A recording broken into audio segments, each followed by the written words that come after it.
За та бүхэнд өнөөдөр T-Money гээд аппликейшнээс хэрхэн автобусны билет захиалах талаар заавар бичлэг өргөж байна. За эхлээд T-Money Go аппликейшнээ татаад тэрний дараагаар та бүхэн энэ My гэсэн эцэгт бүртгэлээ хийсэн ба шаардлагатай. Хэрвээ та бүртгэлээ амжааг байгаа бол манай пэйж үзэнд байгаа бүртгэл хийх зурган зааврыг хараарай. За энэ хэсэгт дараад автобусны зургтай энэ хэсэгт дараад орно. За тэгвэл ийм нүр гарч ирнэ. Хайлтын хэсэгт дээр нь дарангууд та бүхэн хаашаа явах гэсэн юм хэсэг гарч ирнэ.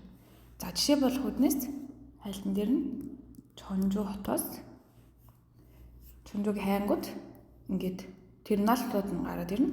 За Чонжу шивээгээс очих газар нь Сөүл. За мөн адил ингээд терминалууд нь гараад ирнэ. За тэгэнгүүт Тунсөүл рүү явъя. За Тунсөүл рүү энэ зөвхөн нэг талтай байгаа учраас та бүхэн хоёр талтай ирж очих авахыг хүсвэл энэ хэсгийг дарчна. Вамбо гэсэн.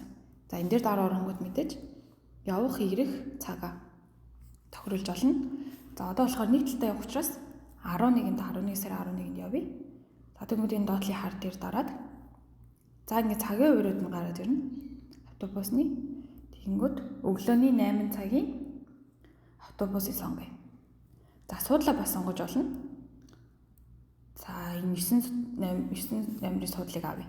Хэрвээ та бүхэн 1 2 3 4 хүн хэдэн хүн явж байгаас шалтгаалаад эндээ ингээд хүнийхэн тоог оруулаад ингээд зүгээр сонголтоо ичж болно суудлаа. За 1 хүн явах учраас 9-8-ийн суудлыг авъя. За ингээ гараад ирэнгүүт энэ доотлын хар дээр тооцоо оёо. За энэ дээр дарангууд та төлбөрийн ингээд хэсгүүд гарч ирнэ. Та бүхэн pay-тэй бол pay гэж болно. Эсвэл ингээд карта холбож болно. Эсвэл зүгээр одоо байгаа картаараа ингээд хийж болно. За өнөөдөр бид энэнгээр нь хийж тооцоо хийж үзье. Энийн дараад доотлын хоёрын зөвлөлч.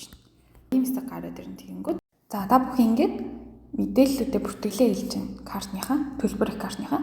За тэгэнгүүтээ энэ хамгийн доотлын тооцоо их гэсэн дээр дарангууд ингээд та бүхэн билет ингээд захиалагч нь 11 сарын 11-ний өглөөний 8 цагийн билет Чонжу шивээгээс Тунсөүл рүү явах 12800. За тэгэнгүүтээ энэ хэсэгт дараад оронгууд ингээд та бүхний билет ингээд гараад ир. Та бүхэн автобусанд суухдаа энэ билетээ ингээд дарж оронгууд ийм заавартай QR кодоор таны билет чинь гарч ирнэ гэсэн үг. Та бүхэн автобусанд суухдаа энэ QR код уншуулад суухад болно.